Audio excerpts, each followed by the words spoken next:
हम समाहा से बात करते हैं, पूछ तो सही उसको क्या हाल है उसका। अरे वाह अम्मा, आप तो बड़ी समझदार हो गई हैं। तो क्या पहले नहीं थी समझदार? अब्बा को तो यही लगता है। ये अब्बा को छोड़ो, मैं मोबाइल लेकर आती हूँ। अम्मा, वैसे ये फर्क होता है माँ और बाप में। बाप नाराजगी में हद से कितना आगे बढ़ जाता है और माँ नाराजगी में भी फिक्रमंद रहती है। ये बात तुम्हें तब समझ में आएगी जब तुम खुद माँ बनो।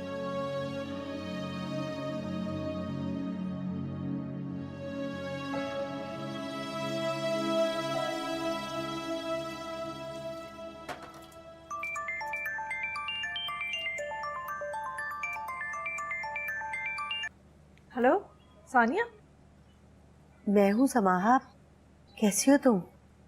अम्मा अस्सलाम वालेकुम। मैं ठीक हूँ, आप कैसी हैं? मैं कैसी हो सकती हूँ बेटा? एक बेटी अपनी माँ को छोड़कर नई दुनिया बसा के बैठ गई, दूसरी के लिए मैं हर वक्त दुआ गो रहती हूँ कि इस जहन्नुम से जल्द अज जल्द इसकी भी जान छूट जाए। अम्मा आप रो रही हैं?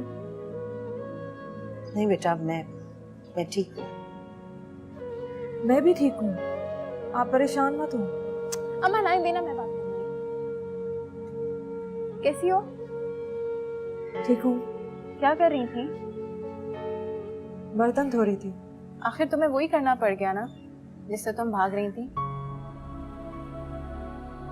अच्छा सॉरी, तुम अपने ससुराल वापस नहीं गई?